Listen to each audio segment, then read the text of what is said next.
Hey guys, Jackie here again with another video, and today I wanted to make a quick one about a new piece of news that was posted on Twitter the other day. So if you guys haven't already heard about this yet, there was a particular post made by a Japanese professional working in the manga publishing space. They go by the account handle Mikuiko. Sorry if I'm mispronouncing that. But if you want to check them out, you can look them up on Twitter or X now that they call it. But in this post, Mikuiko breaks down their thoughts concerning the platform Webtoon and the status of webcomics in Asian countries. Now, if you guys don't already know, I recently made a video concerning the evolution of anime and where I think the industry is headed. And I think this new bit of info here just further adds to the whole subject. But let's go ahead and read what the original post says here and break it down what it means. So, Almost Manga Industry Column 184, Can the Webtoon Business Recoup Its Investment? Takoma's withdrawal from Europe has people in the industry buzzing. Why is this happening when Webtoon is said to be expanding worldwide and becoming a huge market? The Webtoon market, which has been fueled by various people and gave investors dreams, is starting to show signs of decline. Investor materials often say things like the market size will be 10 trillion yen by 2032. And it's unclear who predicted this or what, but it seems the real numbers are starting to become clear. From the perspective of the field, it feels like the market size is already reaching its limit, at least in Japan. Recently, many Korean studios have gone out of business, and Japanese companies that have started a new business with Webtoon are starting to withdraw one after another. It even feels like the collapse of the Webtoon bubble has already begun in the production field. Yes, a bubble is a bubble. Maybe everyone was dreaming of something that didn't have substance and spent a lot of money on it. Below are the reasons why I think so. About 10 years ago, Webtoon, which was born in the Korean market, came to Japan, and Webtoon gained acceptance in Japan, where manga apps were already starting to take hold. So it may have seemed like the Webtoon market had really developed, but I think that was simply because it coincided with the expansion of the digital comic market. Furthermore, I think that rather than Webtoon being a hit, it was simply the Wait and It's Free business model that became a hit. Wait and Free is a business model that originated in Korea. It has now become the standard model for many manga apps in Japan. The first few dozen chapters are free, and the rest are free if you wait, but the latest few chapters can only be read if you pay.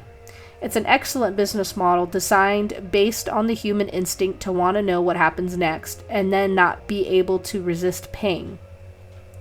So, first off, Mikuiko begins talking about a Japanese webtoon platform called Piccoma, and how other similar companies are withdrawing from the webtoon format.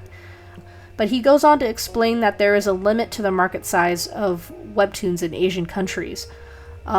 See, when Webtoon was founded around 10 years ago, it was banking on the growing interest of digital comics. And one of the successful business models that was designed for readers was a digital currency system he calls the Wait and Free business model. Basically, you guys have already seen this with Kodansha's app K-Manga, which has a point system for readers to utilize. And although the system was a hit at first, if you guys remember when the app Manga came out last year in 2023, there was a big pushback online from the global community. A lot of people hated the idea of paying to review content. And the common thought at the time was, why do I have to pay to read something when I could get it elsewhere for free? So with that in mind, let's continue to read what he has to say here about the system. When I was an editor-in-chief, I also implemented the Wait and Free feature on Manga 1 and Saikomi. However, what I learned from this was that the Wait and Free only translates into sales if the series is published weekly. Readers visit manga apps regularly once a week. If you take a break or serialize every other week, the numbers within the app will inevitably drop, and weekly serialization is very tough. It is extremely difficult for one manga artist to continue a series without taking a break, and that's where Webtoon, produced by a Korean studio, comes in. full-color super rich screens with high effects and a number of frames equivalent to 30 manga pages. This work is serialized weekly or even twice a week at worst. Such works are very advantageous in the weight and its free category. They are also advantageous for global expansion. The translation itself is done in studio, and it is possible to distribute it almost simultaneously around the world.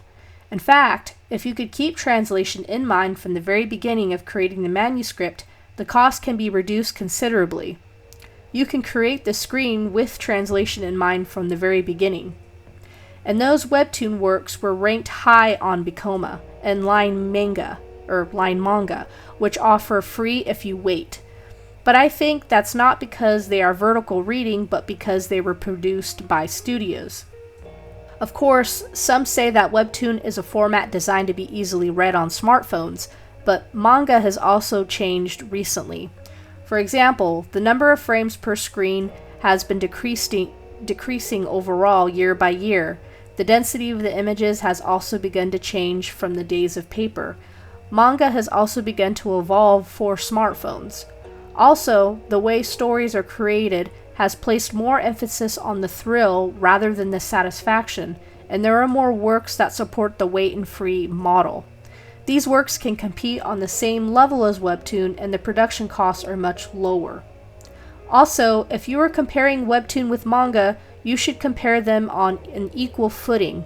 In other words, webtoons made by big studios should be compared with manga made by big studios.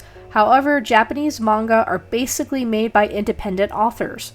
Therefore, it is webtoons made by independent authors that should be compared with Japanese manga. There are very few cases of independent authors' successful webtoons.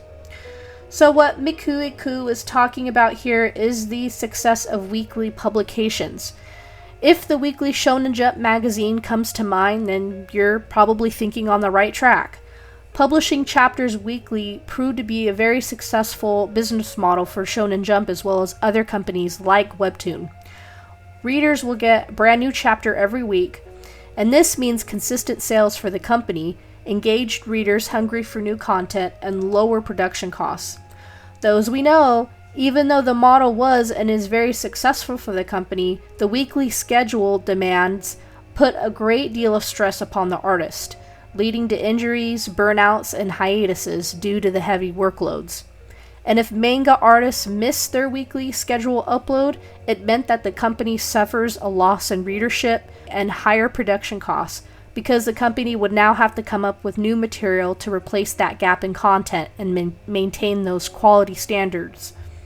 Webtoons is interesting in this regard, I think, because most creators who upload onto the platform do so at their own pleasure and at their own pace.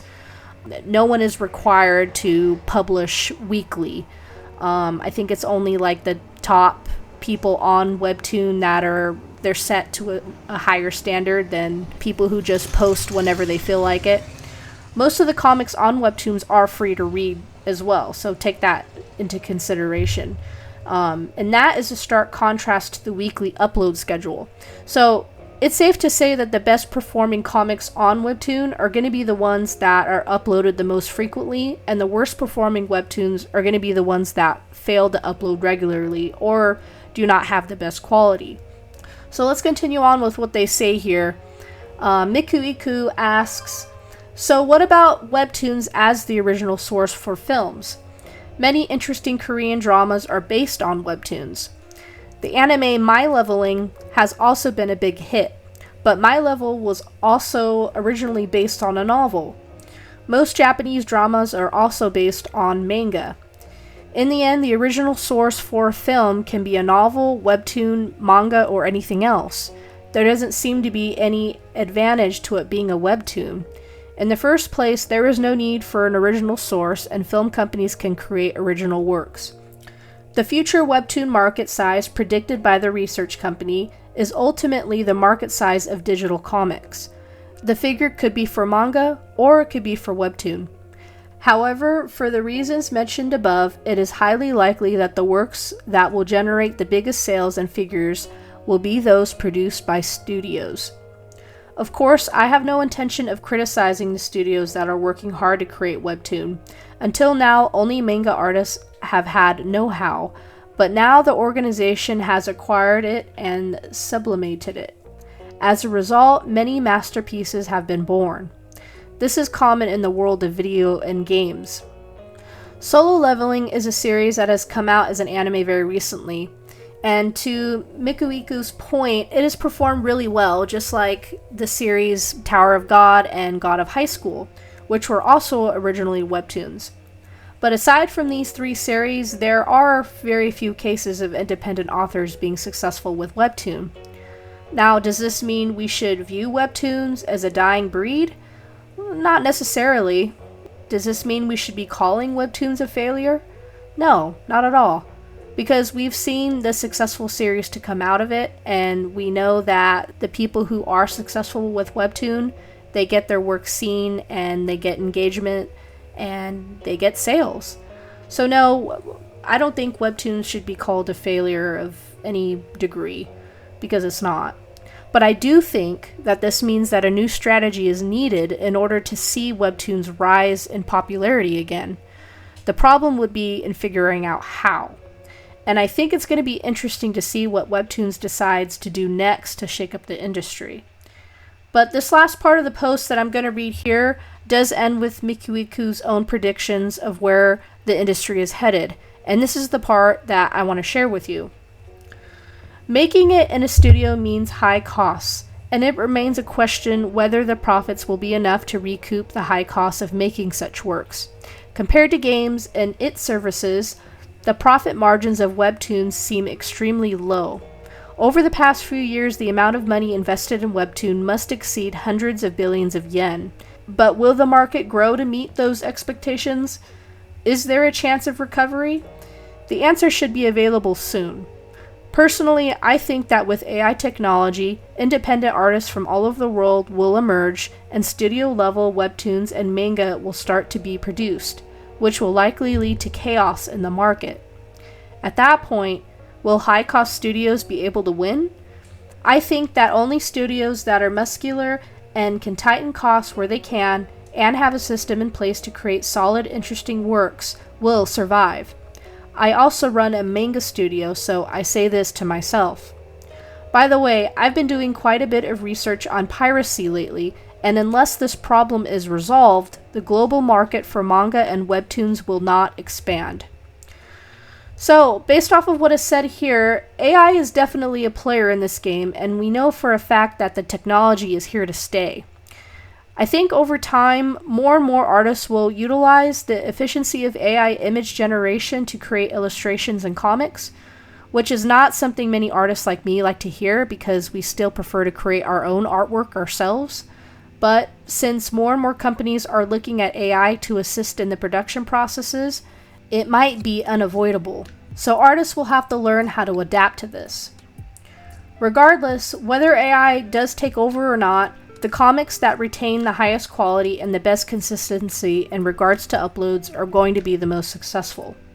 Right now, one of the best things that we could do for the industry is to donate straight to a comic book artist directly, or by paying a subscription fee or a small fee to a comic app to read their comics. This way, those who produce or publish comics continue to be supported.